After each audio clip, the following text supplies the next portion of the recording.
नमस्कार प्रिय दर्शकों, राधे राधे, जय श्री कृष्णा। दोस्तों, शीतला सप्तमी और अष्टमी के दिन जिस घर में खाई जाती है, यह दो चीज उस घर में साल भर बरसता है, धन। हिंदू धर्म में शीतला अष्टमी का व्रत बहुत विशेष माना गया है। हर साल चैत्र माह के कृष्ण पक्ष की अष्टमी तिथि को शीतला अष्टमी का व्रत रखा जाता है। इसे बसौड़ा के नाम से भी जाना जाता है। इस दिन व्रत के साथ साथ माता शीतला की पूजा आराधना का भी विधान है। माता शीतला के भक्तों के लिए ये व्रत बहुत महत्वपूर्ण माना जाता है। इस दिन माता शीतला को बासी भोग लगाया जाता है। शीतला सप्तमी और शीतला अष्टमी के दिन माता को बासी भोग लगाने की परंपरा सदियों से चली आ रही है। धार्मिक मान्यताओं के अनुसार इस दिन विधि विधान से माता का पूजन और व्रत करने से सभी प्रकार की बीमारियों से मुक्ति मिल जाती है और जीवन में सुख शांति और समृद्धि का वास हमेशा बना रहता है। शीतला अष्टमी हिंदुओं का एक प्रमुख त्योहार है, जिसमें शीतला माता के व्रत और पूजन किए जाते हैं। ये होली संपन्न होने के अगले सप्ताह में बात करते हैं। प्रायः शीतला देवी की पूजा चैत्र मास के कृष्ण पक्ष की अष्टमी तिथि से प्रारंभ होती है, लेकिन कुछ स्थानों पर इनकी पूजा होली के बाद पड़ने वाले पहले सोमवार अथवा गुरुवार के दिन ही की जाती है। तो इस वीडियो में मैं आपको बताऊंगा कि शीतला सप्तमी और शीतला अष्टमी कब है, और शीतला सप्तमी और शीतला अष्टमी के दिन शीतला माता की पूजा करने का शुभ मुहूर्त कब शुरू होगा, और इस दिन शीतला माता को किन चीज़ों का भोग लगाना चाहिए और इस दिन किन चीज़ों का सेवन नहीं करना चाहिए। ये सब जानकारी हम इस वीडियो में आपको देंगे। कृपया वीडियो को पूरा देखें। लेकिन उससे पहले अगर आप भी चाहते हैं कि शीतला माता का आशीर्वाद आप और आपके परिवार वालों के ऊपर सदैव बना रहें, तो हमारे चैनल को सब्सक्राइब करके और वीडियो को एक लाइक करके और सच्चे दिल से कमेंट बॉक्स में जय शीतला माता लिखकर अपनी हाजिरी जरूर लगाएं। चलिए दोस्तों, अब जानते हैं कि शीतला सप्तमी कब है। हिंदू पंचांग के अनुसार इस साल चैत्र माह के कृष्ण पक्ष की सप्तमी तिथि का प्रारंभ 21 मार्च को रात 2:45 पर शुरू होगा और 22 मार्च की सुबह 4:23 पर खत्म होगा, और इस उपलक्ष्य में शीतला सप्तमी का व्रत 21 मार्च शुक्रवार को रखा जाएगा। दोस्तों, अब जानते हैं कि शीतला अष्टमी कब है। हिंदू पंचांग के अनुसार इस साल चैत्र महीने की कृष्ण पक्ष की अष्टमी तिथि की 22 मार्च को सुबह 4:23 पर शुरू होगी। इस तिथि का समापन अगले दिन 23 मार्च को सुबह 5:23 पर हो जाएगा। ऐसे में उद्या तिथि के अनुसार शीतला अष्टमी का व्रत 22 मार्च को रखा जाएगा।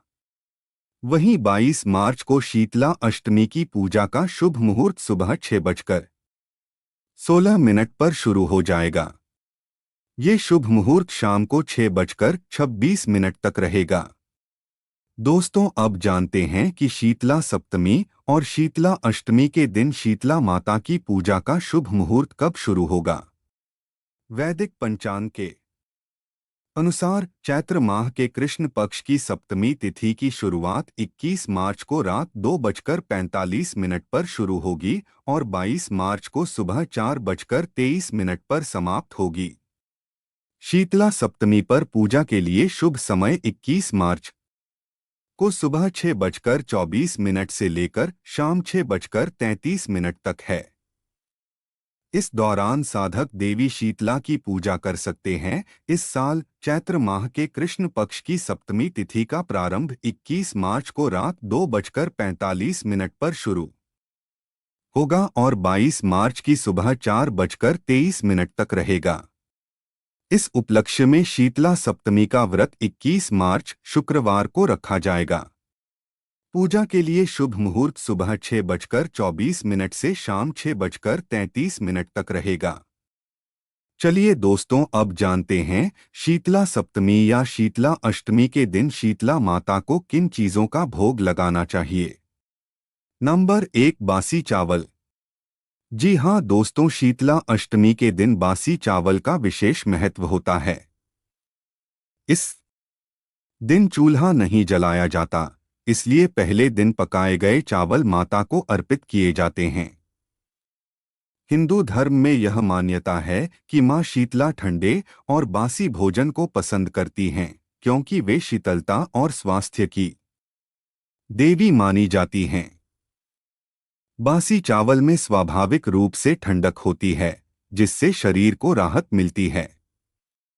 वैज्ञानिक दृष्टि से भी देखा जाए तो बासी चावल में प्रोबायोटिक्स बढ़ जाते हैं, जो पेट के लिए फायदेमंद होते हैं। ग्रामीण क्षेत्रों में आज भी लोग इस दिन दही या छाछ के साथ बासी चावल खाते हैं, जिससे पाचन अच्छा रहता है और गर्मी से राहत मिलती है।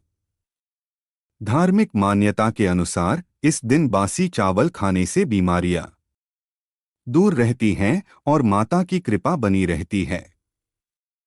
पूजा में चावल को चांदी या मिट्टी के पात्र में रखकर माता को अर्पित किया जाता है और फिर प्रसाद के रूप में इसे ग्रहण किया जाता है। बासी चावल को कभी गर्म नहीं किया जाता, क्योंकि ऐसा करना शीतला माता की पूजा की परंपरा के खिलाफ माना जाता है। नंबर 2, कद्दू की सब्जी।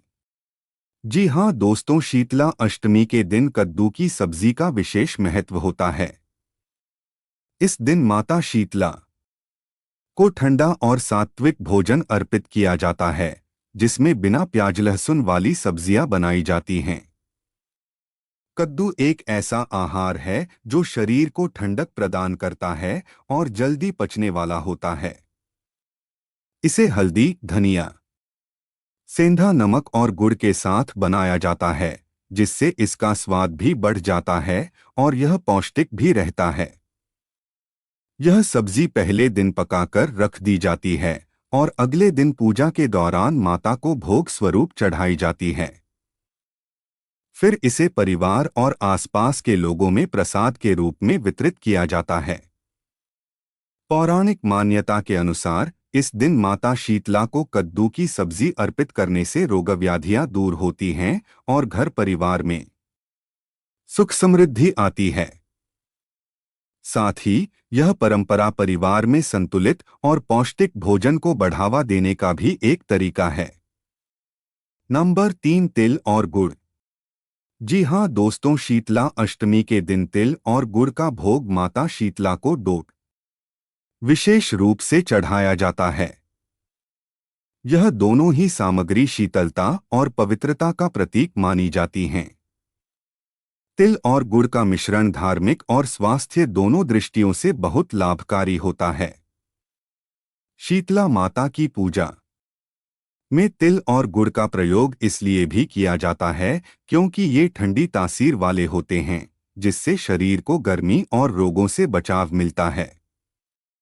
यह माना जाता है कि शीतला अष्टमी पर तिल और गुड़ का भोग लगाने से माता प्रसन्न होती हैं और चेचक, फोड़े-फुंसी तथा त्वचा संबंधी रोगों से रक्षा करती हैं। पूजा के बाद इस प्रसाद को परिवार के सदस्यों और पड़ोसियों में बांटने की परंपरा है। आयुर्वेद के अनुसार तिल और गुड़ का सेवन करने से रक्त शुद्ध होता है, पाचन क्रिया सुधरती है और शरीर में गर्मी संतुलित रहती है। इसलिए शीतला अष्टमी के दिन इसे प्रसाद के रूप में ग्रहण करने से न केवल आध्यात्मिक लाभ मिलता है, बल्कि स्वास्थ्य भी अच्छा रहता है। नंबर 4, कढ़ी चावल। शीतला अष्टमी पर कढ़ी चावल का विशेष महत्व होता है। इस दिन पहले से पकाया गया भोजन माता शीतला को अर्पित किया जाता है और कढ़ी चावल इस प्रसाद का अहम हिस्सा होते हैं। कढ़ी में बेसन और दही का इस्तेमाल किया जाता है, जो शरीर को ठंडक प्रदान करता है और पाचन के लिए फायदेमंद होता है। चावल भी हल्का और सुपाच्य होता है, इसलिए इसे माता के भोग में शामिल किया जाता है। पौराणिक मान्यता के अनुसार शीतला माता की पूजा करने वाले लोगों को संक्रामक रोगों जैसे चेचक, फोड़े फुंसी और त्वचा संबंधी समस्याओं से बचाव मिलता है। इसलिए इस दिन ठंडा और सात्विक भोजन खाने की परंपरा है। इसे हल्दी और हींग के साथ बनाया जाता है। इस दिन कढ़ी चावल को चांदी या मिट्टी के पात्र में रखकर माता को भोग लगाया जाता है और फिर इसे परिवार के सभी सदस्यों को प्रसाद के रूप में दिया जाता है। इससे घर में सुख शांति और समृद्धि बनी रहती है। नंबर 5, बेसन के लड्डू। जी हाँ दोस्तों, शीतला अष्टमी पर बेसन के लड्डू माता शीतला को भोग में अर्पित किए जाते हैं। यह मिठाई न केवल स्वादिष्ट होती है बल्कि स्वास्थ्य के लिए भी फायदेमंद मानी जाती है। इसे देसी घी, चीनी या गुड़ से बनाया जाता है, जिससे यह ऊर्जा का अच्छा स्रोत बन जाता है। शीतला माता की पूजा में मिठाई का भोग शुभ और समृद्धि का प्रतीक माना जाता है। मान्यता है कि इस दिन बेसन के लड्डू का भोग लगाने से घर में सकारात्मक ऊर्जा आती है और माता की कृपा बनी रहती है। पूजा के बाद यह प्रसाद के रूप में परिवार के सदस्यों और अन्य भक्तों में वितरित किया जाता है। शीतला अष्टमी पर यह परंपरा इसलिए बनाई गई ताकि लोग सात्विक और पौष्टिक आहार ग्रहण करें, जिससे शरीर स्वस्थ बना रहे और बीमारियों से बचाव हो सके। यह माता शीतला की कृपा पाने का एक सरल और प्रभावी तरीका माना जाता है। नंबर 6, मूंग और चने की दाल। जी हाँ दोस्तों, शीतला अष्टमी के दिन मूंग और चने की दाल का भोग माता शीतला को विशेष रूप से अर्पित किया जाता है। मूंग दाल और चने की दाल को डोट सात्विक और सुपाच्य माना जाता है, जो शरीर को ठंडक प्रदान करती है और पाचन के लिए हल्की होती है। इसे बिना प्याज लहसुन के हल्दी, सेंधा नमक और घी में पकाया जाता है, जिससे यह शुद्ध और पौष्टिक बनी रहती है। धार्मिक मान्यता के अनुसार इस दिन मूंग की दाल का भोग लगाने से शरीर में गर्मी संतुलित रहती है और बीमारियों से बचाव होता है।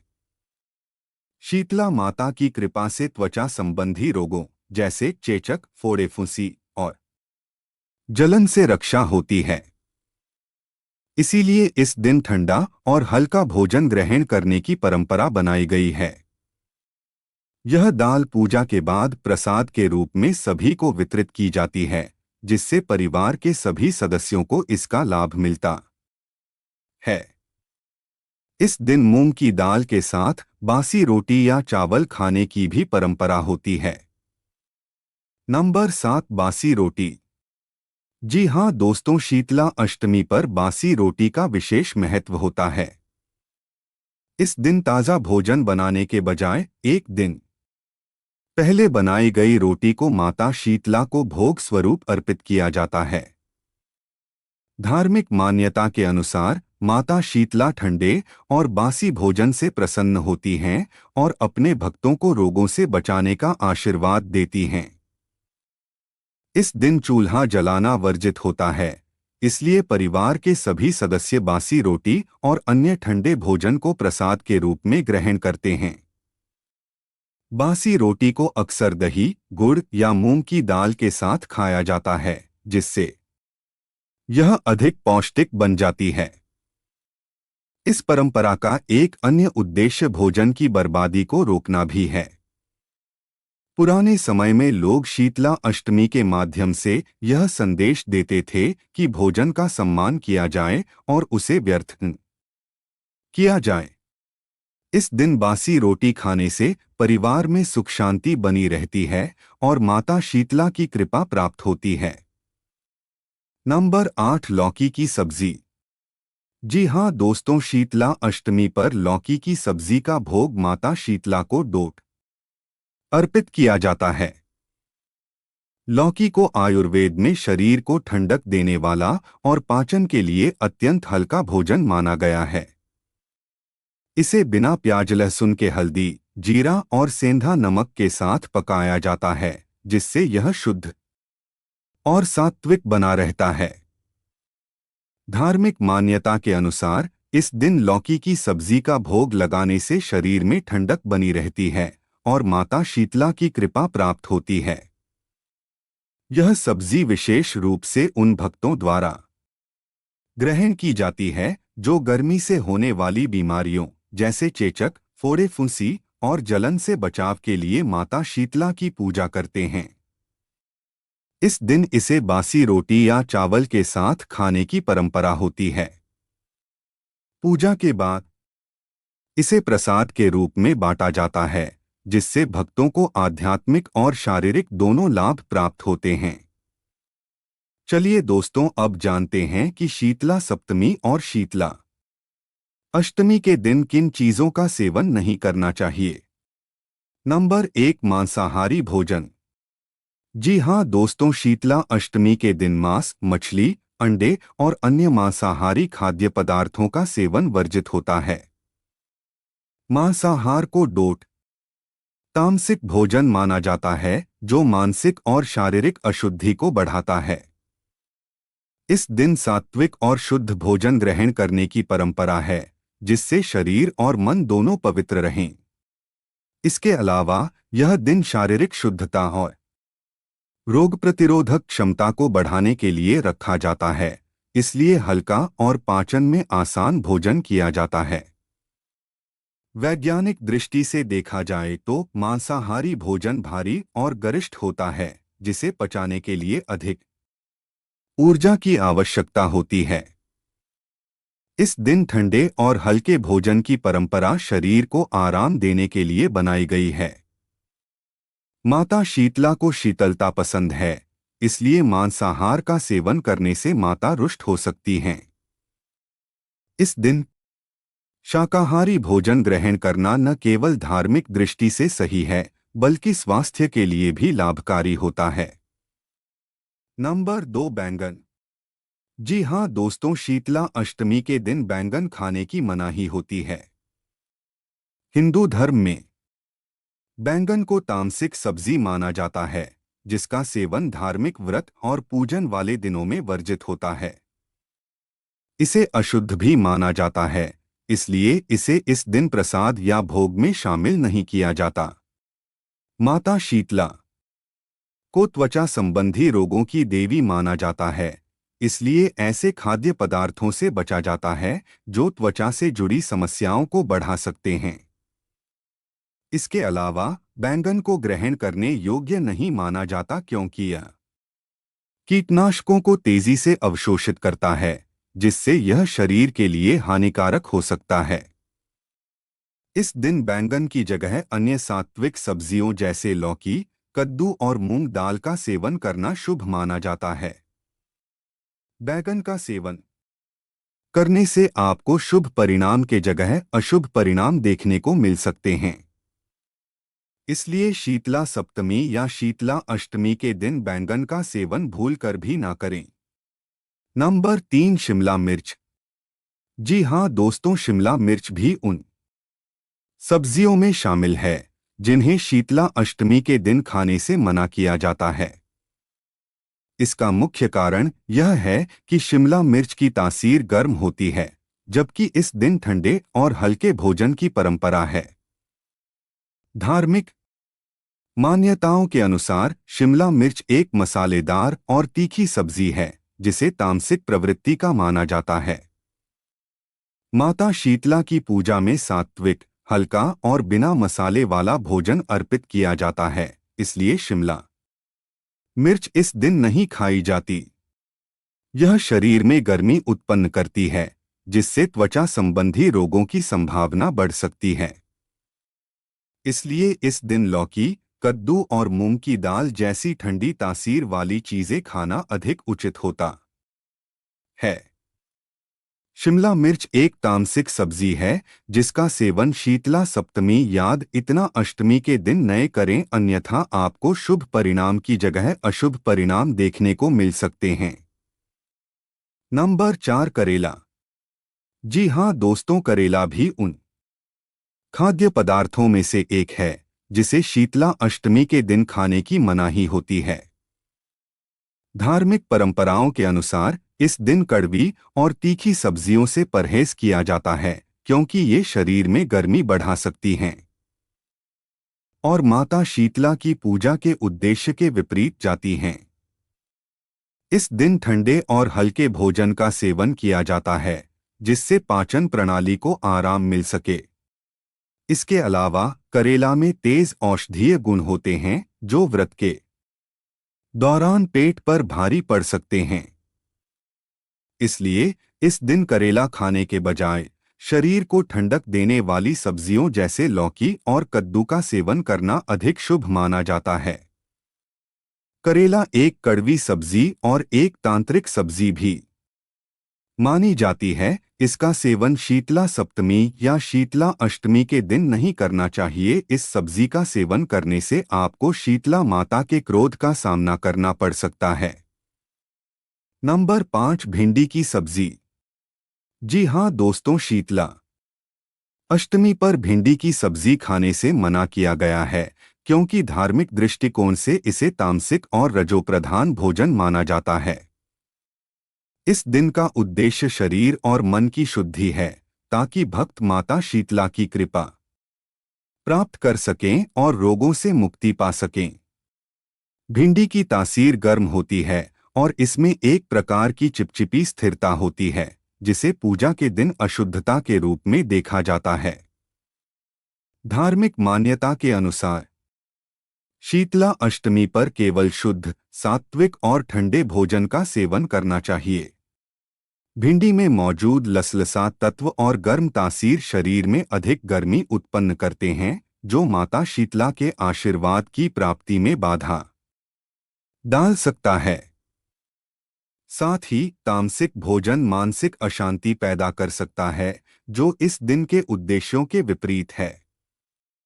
इसके अलावा शीतला अष्टमी के दिन भक्तों को हल्के और सुपाच्य आहार की आवश्यकता होती है, जो शरीर को डोट शीतलता प्रदान करे और आसानी से पच सके। तो ये थी शीतला सप्तमी और शीतला अष्टमी की संपूर्ण जानकारी। अगर वीडियो अच्छी लगी तो वीडियो को एक लाइक करके और अपने YouTube चैनल यानी नौरंगी बाबा ऑफिशियल YouTube चैनल को सब्सक्राइब करके बेल नोटिफिकेशन को ऑल पर सेट कर दे, ताकि हमारी आने वाली हर एक न्यू वीडियो का नोटिफिकेशन आपके पास जल्द ही पहुंच जाए। तथा कमेंट बॉक्स में सच्चे दिल से जय शीतला माता लिखकर अपनी हाजिरी जरूर लगाएं। वीडियो देखने के लिए आपका धन्यवाद।